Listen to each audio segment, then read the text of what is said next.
Good morning students. आज के class में आप सभी का स्वागत है। आज का क्लास मेरा है। मैं आज की क्लास के पहले मैं आप लोगों को इम्परेटिव सेंटेंस का डायरेक्ट टू इनडायरेक्ट करना सिखाया है। तो कुछ इम्परेटिव सेंटेंस अफर्मेटिव होते हैं जिसमें नॉट नहीं लगा रहता है। कुछ अफर्मेटिव सेंटेंस निगेटिव होते हैं जिसमें डोंट लगा रहता है। और कुछ अफर्मेटिव सेंटेंस, कुछ इम्परेटिव सेंटेंस होते हैं जो लेट से शुरू होते हैं। ठीक है, तो यदि कोई इम्परेटिव सेंटेंस अफर्मेटिव हो उसका इनडायरेक्ट कैसे करेंगे ये मैंने आपको बता दिया है। यदि कोई इम्परेटिव सेंटेंस निगेटिव में रहता है उसका रूल क्या है इनडायरेक्ट बनाने का, वो भी मैंने आपको बता दिया है। और जो इम्परेटिव सेंटेंस लेट से शुरू होते हैं उनका भी इनडायरेक्ट कैसे बनता है ये भी मैंने आपको समझा दिया है। आज का क्लास मेरा ये है जो इसके पहले, आज के क्लास के पहले इम्परेटिव सेंटेंस के बारे में जो जो बातें आप लोगों को मैंने समझाई है उन सारी बातों का मैंने मिसलेनियस के तौर पर मैं उसका क्लास आज आपको देने जा रहा हूँ। तो देखिए ध्यान से, यहाँ लिखा हुआ है एक्सरसाइज 6 मिसलेनियस। मिसलेनियस का मतलब होता है पीछे इसके पहले, आपके पहले पढ़ाए गए विषयों पर मैंने चर्चा करना या डिस्कस करना। ठीक है, तो देखिए पहला सेंटेंस है my mother said to me shut the door. My mother said to me shut the door. देखिए shut the door inverted comma के अंदर जो है ये अफर्मेटिव सेंटेंस है, इसमें डोंट नहीं लगा हुआ है। तो चूँकि इन्वर्टेड कमा के अंदर ये आपका शट द डोर जो है एक अफर्मेटिव सेंटेंस है, किंतु इम्परेटिव सेंटेंस है। और बाहर में है my mother said to me, तो इसमें चूँकि नॉट नहीं है तो ये अफर्मेटिव सेंटेंस है। अब इसका इनडायरेक्ट कैसे करेंगे मैं बताया था आप लोगों को। ये सेट को जो है आपको कर देना है आस्क्ड। कारण कि यदि कोई भी काम किसी को करने के लिए कहा जाएगा तो वहाँ आस्क ही होगा, है ना। Shut the door, open the gate, etc। तो ठीक है, तो ध्यान दीजिए इनडायरेक्ट वन में क्या है, my mother said to me shut the door. तो माई मदर पहले लिखिएगा, माई मदर तो सब्जेक्ट तो पहले लिखना ही पड़ेगा आपको। माई मदर जो है यहाँ का सब्जेक्ट है। अब सेड को जो है हम कर देंगे आस्क्ड में, तो माई मदर आस्क्ड। तो जब हम इस सेट 2 को हमने यहाँ पर आस्क कर दिया, जब आस्क कर दिया बस यह मी को यहाँ ले आएंगे, आस्क्ड मी। ठीक है, अब मैं बताया था आप लोगों को कि इन्वर्टेड कॉमा के बाहर में आप यहाँ पर बताया था आप लोगों को यदि इन्वर्टेड कॉमा के अंदर इम्परेटिव सेंटेंस है जो अफर्मेटिव है तो यहाँ मी के बाद में आप टू का प्रयोग करेंगे। चूँकि अफर्मेटिव है इसलिए यहाँ पर टू का प्रयोग होगा। ठीक है ना, यानी इन्वर्टेड कॉमा के बदले में आप यहाँ पर टू लगाएंगे। ठीक है, इस इन्वर्टेड कॉमा के मी के बाद इस इन्वर्टेड कॉमा के बदले में आपने यहाँ टू लगा दिया। अब टू इसके बाद में बाकी जो इन्वर्टेड कॉमा के अंदर में है इम्परेटिव सेंटेंस उसको क्यों कहते हैं यहाँ पर राइट डाउन कर दीजिए, टू शट द डोर। ठीक है, दूसरा देखिए, दूसरा है the master said to his servant. Master का मतलब होता है मालिक। मालिक ने अपने नौकर से कहा ओपन द गेट, गेट को खोल दो या गेट खोलो। ठीक है, तो मास्टर यदि है, कोई मालिक है तो अपने सर्वेंट को ऑर्डर करेगा, न कि रिक्वेस्ट करेगा। मास्टर अपने मालिक को या तो कमांड करेगा या ऑर्डर करेगा। तो इसलिए हम यहाँ पर क्या करेंगे, सेट 2 को हम कर देंगे ऑर्डर्ड। ठीक है ना, ऑर्डर्ड कर देंगे क्योंकि ये मास्टर है, मास्टर यानी मालिक है। तो मालिक अपने नौकर को तो ऑर्डर ही कर सकता है, रिक्वेस्ट नहीं कर सकता है, ठीक है ना। तो सेट टू को हम यहाँ पर कर देंगे ऑर्डर। तो लिखेंगे द मास्टर, पहले जो सब्जेक्ट है उसको आप लिखिए, द मास्टर ऑर्डर कर, सेट टू को आप ऑर्डर कर दीजिए। कारण कि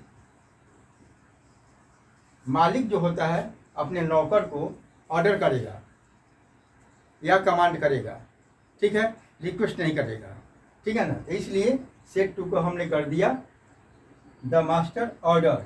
किसको ऑर्डर किया? हिज सर्वेंट, ही सर्वेंट। चलिए यहाँ तक तो हो गया। अब इस इन्वर्टेड कॉमा के बदले में आप यहाँ पर टू लगाइए। ध्यान दीजिएगा, इस इन्वर्टेड कॉमा के अंदर जो ओपन द गेट है ये भी अफर्मेटिव है, इसमें नॉट नहीं लगा हुआ है, इसलिए यहाँ पर टू लगाएंगे। To open the gate, to open the gate, ठीक है। अच्छा, अब देखिए नंबर थ्री में क्या है? My teacher said to me post the letter. My teacher said to me post the letter. मेरे शिक्षक ने कहा इस चिट्ठी को पोस्ट कर दो। पोस्ट द लेटर यानी चिट्ठी को पोस्ट कर दो या डाक में डाल दो। तो यहाँ देखिए, एक टीचर जो है, टीचर आपको टीचर तो हमसे रिक्वेस्ट नहीं करेगा, ठीक है ना, रिक्वेस्ट नहीं कर सकता है टीचर हमसे, है ना, हमको कह सकता है, तो ठीक है ना। तो हम यहाँ पर कर देंगे सेट को आस्क्ड में कर देंगे। तो लिखेंगे माई टीचर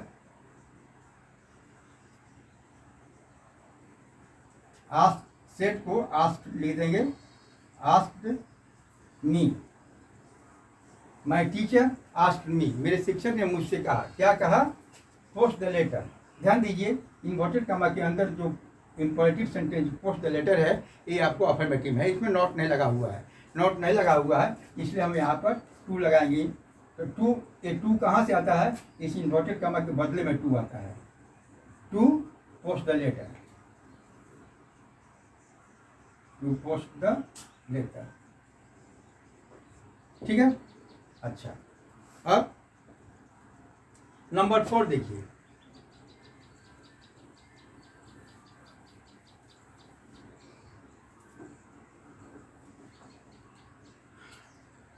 नंबर 4 में क्या है? नंबर 4 में है the captain said to his players. आप सभी को तो क्रिकेट के बारे में ज्ञान है और आप जानते हैं जो माने टीम का जो मुखिया होता है, सरदार होता है, उसे कैप्टन कहते हैं। इसके बारे में तो आप लोगों को नहीं मुझे बताना पड़ेगा, आप लोग खुद ही इसके बारे में वेटरन हैं। तो the captain said to his players, कप्तान ने अपने खिलाड़ियों को कहा। क्या कहा? ट्राई टू विन, जीतने का या विजय पाने का प्रयास करो, चेष्टा करो। खूब गौर से देखिए, यहाँ भी देखिए इन्वर्टेड कॉमा के अंदर जो ट्राई टू विन है ये आपको अफर्मेटिव सेंटेंस है, इसमें नॉट नहीं लगा हुआ है, ठीक है। अच्छा, तो देखिए पहले हम क्या करेंगे। तो एक कैप्टन अपने प्लेयर को क्या करता है? एक कैप्टन जो होता है किसी टीम का, एक कैप्टन होता है, अपने खिलाड़ियों को क्या कहता है? रिक्वेस्ट नहीं करेगा, ठीक है ना, उनको साहस प्रदान करेगा, उन्हें हिम्मत बनाएगा। कप्तान जो होता है अपने खिलाड़ियों को क्या करता है? इनकरेज करता है, ठीक है ना। तो हम यहाँ पर क्या करेंगे, माने इनकरेज का मतलब होता है हिम्मत बढ़ाना, साहस बढ़ाना, है ना। तो कैप्टन ने अपने खिलाड़ियों को कहा ट्राई टू विन, जीतने का या विजय पाने का प्रयास करो। तो ठीक है, तो यहाँ पर जो सेट टू है उसको हम कर देंगे इनकरेज्ड, ठीक है। तो हम लिखेंगे द कैप्टन encouraged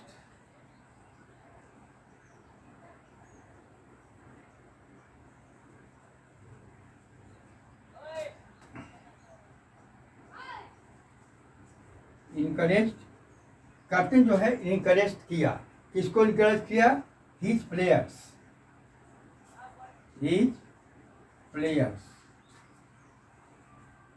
और इस इन्वर्टर कॉमा के बदले में आप टू लगा दीजिए। To try to win, try to win. ठीक है। अब देखिए 5 में है the teacher said don't sleep late and miss the train. The teacher said, शिक्षक ने कहा, डोंट स्लीप लेट, देर से मत सो, एंड मिस द ट्रेन, नहीं तो क्या होगा, गाड़ी छूट जाएगी। ठीक है ना। किंतु यहाँ पर जो है आपका ए मिस जो है आपका प्रेजेंट टेंस में है, ये हो जाएगा पास्ट टेंस। ठीक है ना, पास्ट टेंस तो हो जाएगा मिस का मिस्ड हो जाएगा। ठीक है। तो देखिए द टीचर आस्क्ड मी। अच्छा, पहले बताया गया आप लोगों को कि यदि इस प्रकार के सेंटेंस में, यानी इम्परेटिव सेंटेंस में यदि कहीं ऑब्जेक्ट नहीं रहता है, आप ध्यान दीजिए यहाँ पर सेट के बाद में कोई ऑब्जेक्ट नहीं है। आपको बता दिया गया है कि यदि इम्परेटिव सेंटेंस में, डायरेक्ट स्पीच में यदि कोई ऑब्जेक्ट न रहे तो आप अपने से उसमें ऑब्जेक्ट लगा दीजिए। तो ठीक है, तो हम यहाँ पर करेंगे the teacher said don't sleep late. तो ये द टीचर सेड हम यहाँ पर कर देंगे, द टीचर सेड को कर देंगे आस्क्ड। द टीचर आस्क्ड, तो टीचर ने कहा, किससे कहा, यहाँ पर मी लगा दीजिए। मी देखिए यहाँ पर सेट का कोई ऑब्जेक्ट नहीं है, तो आप अपने से एक ठो ऑब्जेक्ट लगा दीजिए, तो हो गया द टीचर आस्क्ड मी। ठीक है, द टीचर आस्क्ड मी, क्या टीचर ने क्या कहा, यहाँ देखिए डोंट स्लीप लेट। ये ध्यान दीजिए, मैं बताया हूँ आप लोगों को, यदि इंपरेटिव सेंटेंस में इन्वर्टेड कॉमा के अंदर यदि, हाँ, तो हो गया the teacher asked me. Teacher ने क्या कहा, डोंट। मैं बताया हूँ पहले आप लोगों को कि यदि इन्वर्टेड कॉमा के अंदर डोंट रहता है तो उस डोंट के बदले में हम यहाँ पर लिख देंगे नॉट टू। ठीक है। यहाँ देखिए इन्वर्टेड कॉमा के अंदर अफर्मेटिव सेंटेंस है, ये नेगेटिव सेंटेंस नहीं है, तो हमने यहाँ पर टू का प्रयोग किया, हमने यहाँ टू का प्रयोग किया। लेकिन यदि इन्वर्टेड कॉमा के अंदर यदि नेगेटिव वर्ड है तो ये डोंट को हम कर देंगे नॉट टू। ठीक है ना। आस्क मी नॉट टू क्या, नॉट टू, बस खाली इतना ही करना है। इस डोंट को आपने नॉट टू कर दिया है ना। बाकी आप लोग जो कहते हैं लिखिए don't to sleep late and missed the, ए मिस का मिस्ड हो जाएगा पास्ट टेंस, द ट्रेन। ठीक है। आप देखिए 6 में क्या है, he said don't ask so many question. ध्यान दीजिए यहाँ पर मैं बताया हूँ आप लोगों को कि यदि इम्परेटिव सेंटेंस में, डायरेक्ट स्पीच में यदि रिपोर्टिंग वर्ब का, ये रिपोर्टिंग वर्ब है, यदि रिपोर्टिंग वर्ब का यदि कोई ऑब्जेक्ट न रहे तो आप अपने से एक तो ऑब्जेक्ट, आप सुटेबल ऑब्जेक्ट लगा दीजिए। ठीक है। तो he said don't ask so many question, he said, तो यहाँ पर हम कर देंगे सेड को आस्क्ड और एक तो ऑब्जेक्ट लगा देंगे मी, तो ही आस्क्ड मी, आस्क्ड मी, बस। अच्छा, इसके बाद में देखिए इन्वर्टेड कॉमा के अंदर में आपका निगेटिव वर्ड है डोंट, तो डोंट के बदला में हम नॉट टू कर देंगे, नॉट टू के बाद में आप सब आप जैसे लिखे not to ask so many question, लिखते जाइए, रुकना नहीं है, सो मेनी क्वेश्चन। ठीक है। He asked me not to ask so many question. ठीक है। अब देखिए 7 में क्या है, ही सेड टू मी, यहाँ देखिए यहाँ पर सेड का यहाँ ऑब्जेक्ट लगा हुआ ऑलरेडी, तो he said to me please remember what I told you. अब ध्यान गौर कीजिए ध्यान से, यहाँ ध्यान दीजिए। देखिए इन्वर्टेड कॉमा के अंदर में प्लीज लगा हुआ है, ठीक है। इन्वर्टेड कॉमा के अंदर में प्लीज लगा हुआ है, इसका मतलब है कोई किसी से रिक्वेस्ट कर रहा है। खूब गौर से समझिए इस बात को। यदि इन्वर्टेड कॉमा के अंदर में यदि प्लीज हो या काइंडली हो तो समझिए कि वहाँ पर कोई किसी से रिक्वेस्ट कर रहा है, ठीक है ना। तो हम क्या करेंगे, तो जो रिपोर्टिंग वर्ब, जो बाहर में जो रिपोर्टिंग वर्ब है, यदि इन्वर्टेड कॉमा के अंदर यदि आपको प्लीज या काइंडली हो तो रिपोर्टिंग वर्ब जो है सेड को हम, प्लीज का मतलब है कोई किसी से रिक्वेस्ट कर रहा है, ठीक है ना। तो क्या करेंगे, तो इन्वर्टेड कॉमा के अंदर जो रिपोर्टिंग वर्ब सेड है, सेड को हम, क्योंकि यहाँ प्लीज है तो सेड को हम क्या करेंगे, रिक्वेस्टेड में बदल देंगे, ठीक है। तब क्या हो जाएगा, 7 लिखिए, ही रिक्वेस्टेड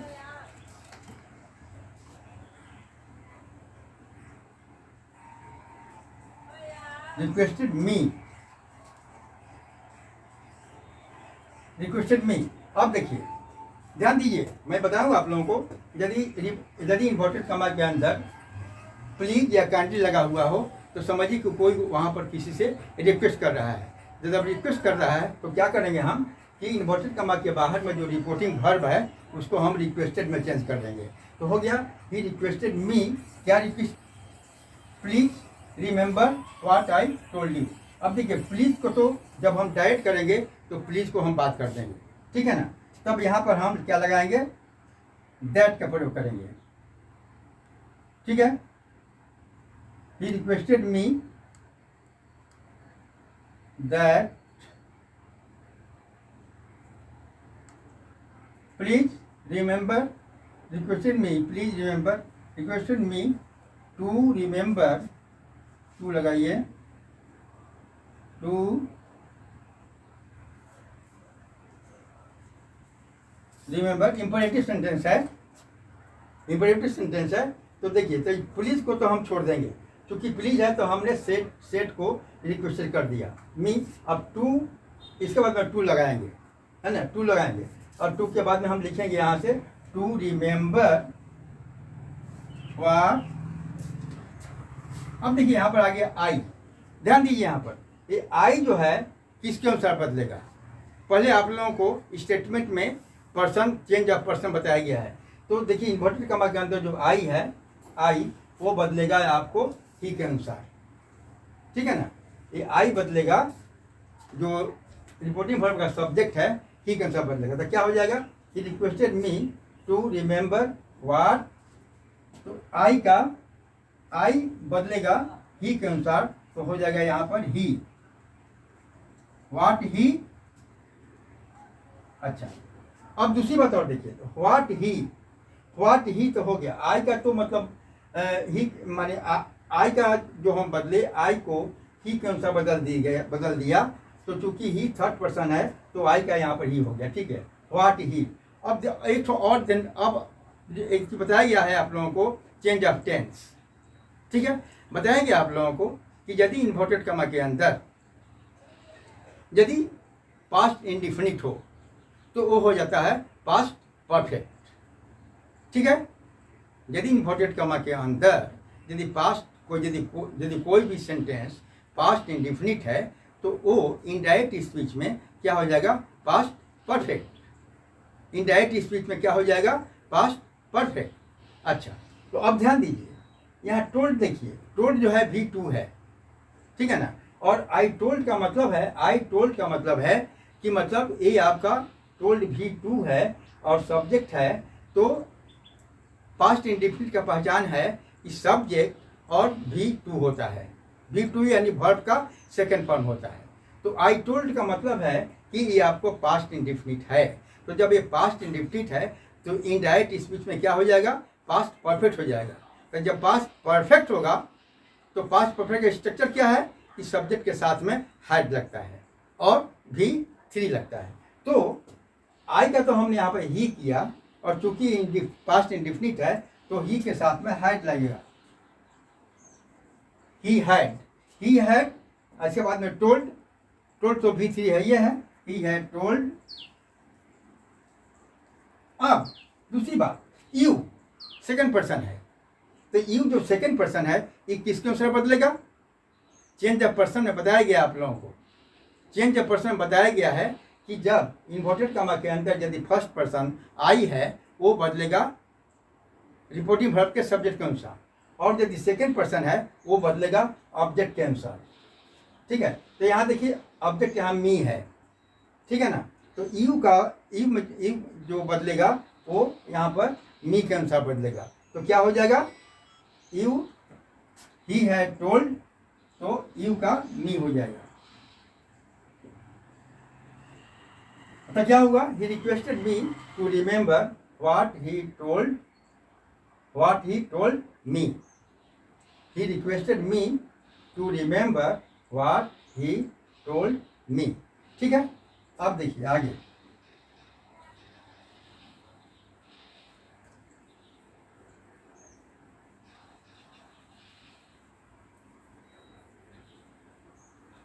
अब आइए 8 number 1, he said let us start the work. अब आते हैं, मैं आप लोगों को इससे पहले वाले क्लास पढ़ाया हूं कि यदि कोई इंपेरेटिव सेंटेंस लेट से शुरू होता है तो उसका इंडायरेक्ट स्पीच कैसे बनेगा, मैं बता दिया आप लोगों को। तब देखिए कैसे बनता है। तो क्या है? ही said let us start the work. तो पहले हम इस सेड को क्या करेंगे, बताया था आप लोगों को कि यदि इंपेरेटिव सेंटेंस लेट से शुरू होता है तो जो इन्वर्टेड कॉमा के बाहर में जो सेड है उसको हम क्या कर देंगे?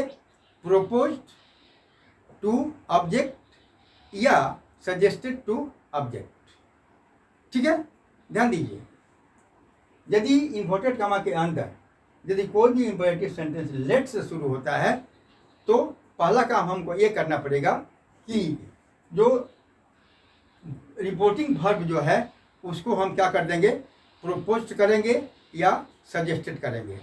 ठीक है ना, तब देखिए यहाँ पर क्या होता है। तब सेट को हम बदल देंगे, सेट को कर देंगे ही प्रोपोज या सजेस्टेड।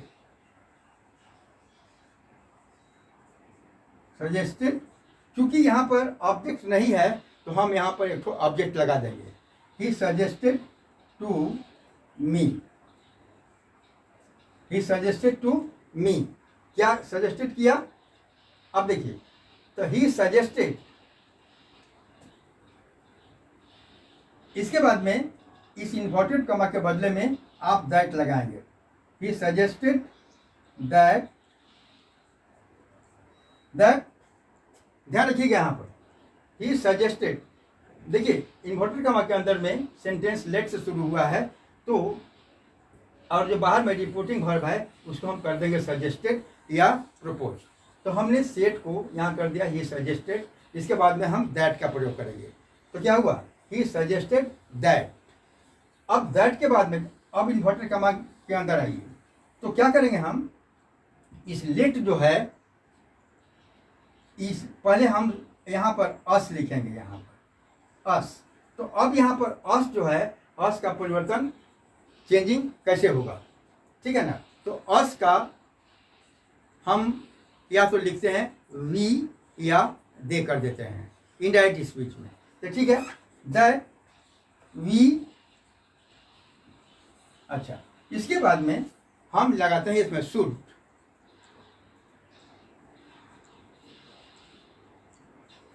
बस क्या हो गया? दैट वी शुड, या बाकी लिख दीजिए गो for a picnic. Go for a picnic, बस यही अब करना है। तो देखिए, यदि इन्वर्टेड कॉमा के अंदर यदि कोई इंपेरेटिव सेंटेंस लेट से शुरू है तो मैं आप लोग को बता दिया था कि उसके बाहर में जो रिपोर्टिंग वर्ब है उसको सजेस्टेड कर दीजिए, है ना। इसके बाद में इन्वर्टेड कॉमा के बदले में आप दैट लगाइए, और इसके बाद में अस को वी या दे लिखिए। इसके बाद में वी के साथ में शुड और V1 रहेगा, तो we should go for a picnic. He suggested that we should go for a picnic. अब देखिए 9, देखिए 9 में क्या है? I said to him let us go for a, he said let us start, oh, sorry, that we should, ये देखिए हमने बताया 8 बताया है, let us start, तो यहाँ पर we should start, यहाँ पर होगा, sorry, we should start the work, थोड़ा उल्टा पुल्टा हो गया। अच्छा 9 में क्या है, I said to him let us go for a picnic, ध्यान दीजिए यहाँ पर। तो यहाँ भी देखिए ये आपका जो इन्वर्टर कमाका जो सेंटेंस है वो आपको लेट से शुरू है, इसलिए इस सेट को हम कर देंगे सजेस्टेड, तो लिखेंगे आई सजेस्टेड टू हिम, जो है पहले से, खाली सेट को हमने सजेस्टेड कर दिया और तो लिख दिया आई सजेस्टेड टू हिम, इसके बाद में दैट लगाइए, तो I suggested to him that के बाद में देखिए क्या है, let us go for a picnic, ठीक है। तो हम इस पहले अस लिखेंगे, तो वी शुड लगेगा गो फॉर ए पिकनिक, बस हो गया। ध्यान दीजिए इस बात को कैसे बनाया गया कि यदि कोई इंपरेटिव सेंटेंस लेट से शुरू है तो हम क्या करेंगे कि रिपोर्टिंग वर्ब को सजेस्टेड कर देंगे, ठीक है, और इसके बाद में दैट लगाएंगे, इन्वर्टर कमा के बदले में दैट लगाएंगे, दैट लगाने के बाद इसके बाद में हम आते हैं इस अस को वी या आई कर देंगे और इसके बाद में शुड लगाएंगे और V1 लगाएंगे, इसके बाद में बाकी जितना है आप जो कहते हैं लिख दीजिए। बस आज का क्लास बस इतना ही, तब तक के लिए धन्यवाद।